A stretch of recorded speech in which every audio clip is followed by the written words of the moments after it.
Hi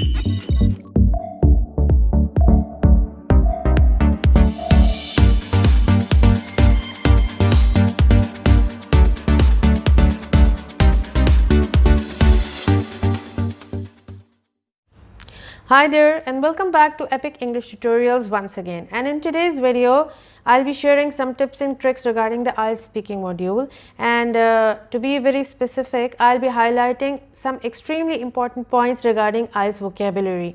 I know that not everybody's native language is English and we are not native speakers, and it's very challenging when it comes to speaking in front of the IELTS examiner who's a native speaker. Naturally we feel intimidated, so don't worry, don't skip the video till you see the first two slides, because I have something very important in store for you. So without any further delay, let's get into our computer screens and I'll see you at the end of the video.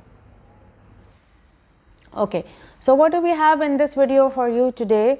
First question of the day is, do we need to prepare for IELTS vocabulary or not? I would say yes, definitely you do need to prepare for your vocabulary in case you are not a native speaker, because it's just like winning a war. When you go for a war, you take your tools, you take your weapons and you strategize yourself. Similarly, if you are not a native speaker, then you do need to prepare for IELTS vocabulary, because it's not your first language. So you need to know the tips and tricks of things that can make you super expressive. Okay, and moreover in this video I'll be talking about how to prepare for IELTS vocabulary, and then I have some bonus tips for you, so don't skip the video. Okay, so what do I mean when I say the topic centered vocabulary? Topic centered vocabulary means that don't pick up a hodgepodge of words, picking up from here and there and make a long list of irrelevant words which are not going to help you at all. Instead, you need to keep in mind that in IELTS exam there are 3 sessions. The first session is just to ease you down, and the examiner is asking you some basic questions about your whereabouts. Where are you from? Are you a student? Where do you work? Tell about your family or your home country. So keep these things in mind and learn the similar words. Similarly, in section 2 of IELTS speaking module, you are being asked some task based questions, some topic based questions, such as describe for a continuous time period of 2 minutes. You are supposed to talk about your hobbies, your work or your animals, or describe an unusual day of your life, or describe your ideal holiday. So keep the topics in mind and learn the vocabulary in context instead of just randomly learning irrelevant words. That's going to help you in a superb manner. Okay, and lastly, in the last part of IELTS speaking session, it's kind of a discussion session where the examiner probes deeper into the matter. Whatever is your topic that you got in the second part of IELTS exam, same topic is taken one step further in the last part of IELTS speaking exam. So it's a sort of discussion, so you need to learn a lot of connectives, firstly, secondly, furthermore, moreover, in addition, not only this but also so that you can present your argument with a lot of helping verbs, linking verbs. Okay, so to explain it better, I have a sample IELTS Q&A session for you, so that you have an idea that how you can use vocabulary and how you can incorporate in your question answer sessions. So it's a sample Q&A session which is definitely going to help you a lot. So let's say if the examiner asks you, are you a student or do you work?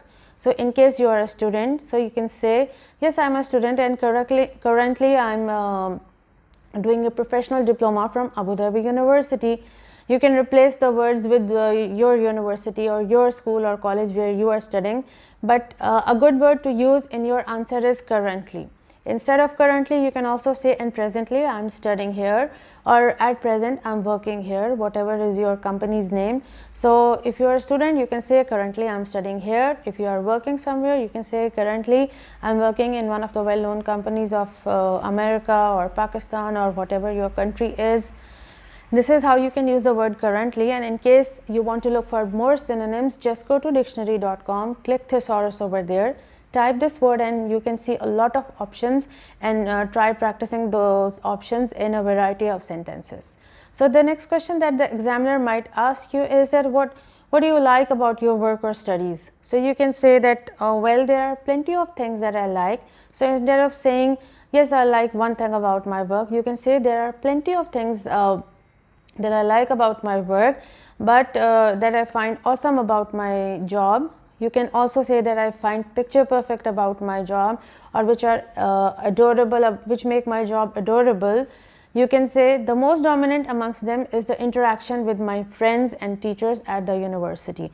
If you are studying at a university or in a college, you can say it's the interaction with your friends, or the time you spend in the canteen, or the learning experience that you are going through, whatever you want to highlight. But you can use words like awesome, or you can say there is one thing which I find splendid, there is one thing which makes my stay at the university phenomenal. So these are all the synonyms of one word. This is how you can play with the words. Prepare yourselves with a lot of synonyms related to a particular context, a particular scenario, which is definitely a part of IELTS Q&A session. So the next question, if the examiner asks you, is there anything you don't like? Why? So you can say, unfortunately, there is one thing which I find disdainful. So instead of saying, yes, one thing I dislike is this, in a lame manner you cannot answer, you have to impress the examiner. So you can say instead, well, sadly enough, there is one thing which I find dislikable, or despicable, or disdainful. These are some good words which you are using in a particular scenario, in a particular context, but in a significantly appropriate manner. So unfortunately is a good word to start your sentence with, and then you can say that there is one thing which I find disdainful or dislikable. Sometimes it's too overburdening and unmanageable. So you pick up some significant reason that it's overburdening and unmanageable. At the same time, you can say, to be precise, I have time management issues. So this is one thing which you hate about your workplace or your university or college, but the main idea is, don't give a lame one sentence answer, but this is how you can expand upon the topic and link one idea significantly with another idea. Okay, so if the examiner asks you, what do you plan to do in future? So you can say, yes, I have some phenomenal plans in mind, or instead you can say, I have some well-defined plans in mind, and I intend to pursue my career in politics and serve my country. Instead, you can just see, you've used three good words: phenomenal, pursue, and politics. Pursue your career in politics. Instead, you can replace it and you can say, yes, I have some splendid plans in my mind, I have some well-defined plans in my mind, and I plan to pursue my career in the field of medicine, and I plan to serve my country, or in the field of army, and I want to serve my country. Whatever are your plans, you can choose that and say accordingly. But the idea is that you go with the flow. Practice these questions. Unless you practice them, you won't be familiar with the words. Just keeping the words copy pasted in your diary, in your laptop is not sufficient. Practice is what's going to make you perfect. Okay, so next we have some bonus tips here.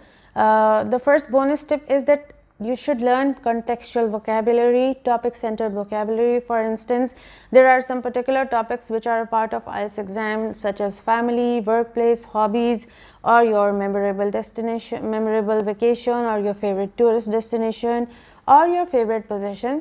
You can download past papers of IELTS exam and see what are the familiar topics which are coming off and on, and then search for the vocabulary words related to those topics, so that you end up learning something fruitful which is going to help you at the end of the day. Okay, so my next step is that focus on the topics covered in IELTS speaking section, not irrelevant vocabulary, not just random vocabulary which is not a part of IELTS exam at all. Then practice a Q&A session and record your answers to see your fluency level. You know what? When you just think that you learned the words and you are just randomly planning to go for the exam unprepared, it might land you in hot water. So the better idea is to practice these Q&A session and record yourself, because when you record yourself, you'll see that, oh, maybe you sound a bit confused, maybe your fluency level is not ideal, you need to be more fluent, or maybe you are not looking in the eyes of the examiner, you are shy, you are hiding here and there but not facing the examiner. So these are the tips and tricks which are going to help you. So record your answers in your camera, in your mobile, and see that where do you lack, what are the weak areas that might help you. And then pronunciation and appropriate usage is definitely something.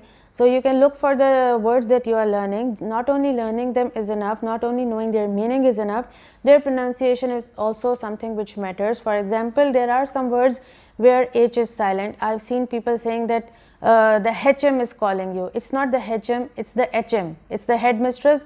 The abbreviation is HM, not the HM. So H is silent, but people don't know that. So this is how you can practice the pronunciation. Go to dictionary.com. There is a speaker's icon. You press it and it pronounces the word for you.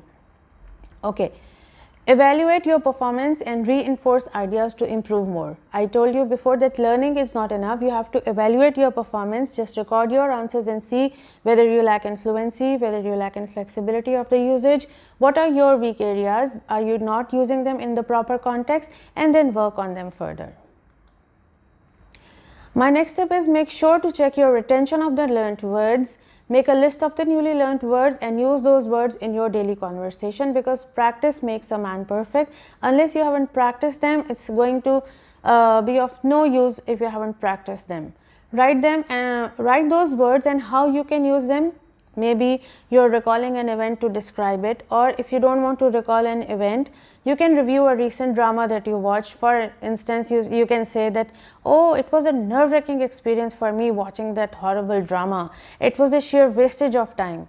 So you learned the word nerve-wracking experience, you learned an idiom, and now you are using it to review a drama that you watch, but actually you are implementing the practical usage of the word. This is how it's going to help you. Unless you don't utilize it, you won't know in which scenarios, in which cases, in which context you can use this word. Okay, or the best part would be that practice IELTS Q&A session, download questions, practice those questions and record your answers to see your fluency level. Watch YouTube videos, because I watch a lot of self-help videos, self-growth videos such as Oprah Winfrey Show, or I watch TED Talks or Mindvalley videos. So I happen to pick a lot of good words straight from the horse's mouth. So I'm using an idiom straight from the horse's mouth, because those people are native speakers who come in these shows, and they use language at ease with flexibility in an appropriate manner. So you learn the appropriate usage through them, and also they use language at ease. They twist and turn words and they use them in different combinations which a second language speaker might not know. For example, once I was watching a video of Mindvalley, and the founder of the Mindvalley was talking about a sad event, and he said that I started tearing up. Instead of just saying, a second language speaker might say that he was sad, he was crying, but he started tearing up. It's a nice phrase. This is how a native speaker plays with the words. So the best is, these days it's kind of boring reading books and looking for words, and we can't see the pronunciation there. So the better idea is to watch videos about a favorite topic of yours where some native speakers are engaged in a conversation, and you'll pick them in a better way from them. Okay, and then make a list of your words learned in your word bank and use it in your daily conversation to maximize the usage, because your fluency will be enhanced tremendously, and also when you're using it, you'll be overcome the hesitation to speak too, because unless you haven't used them, you won't become fluent. So the best part is to practice, practice, practice. So I would advise you, send your friend a message right away using the newly learnt words, telling him what's a nerve-wracking experience for you, what do you find most amazing about your job, what are your well-defined future plans. These are a few words that you learned recently. What are the things that you are currently engaged in. So these words can be a part of your Facebook status, of your status update on WhatsApp, or you are sending a friendly message to somebody. Use these words to become fluent, to become flexible using them, to use them in a particular scenario. Only these tips and tricks will help you. So that was all for today. I hope these tips and tricks helped you, and we've successfully reached the end of the video. I hope you liked it. So hit the subscribe button and become my permanent subscribers.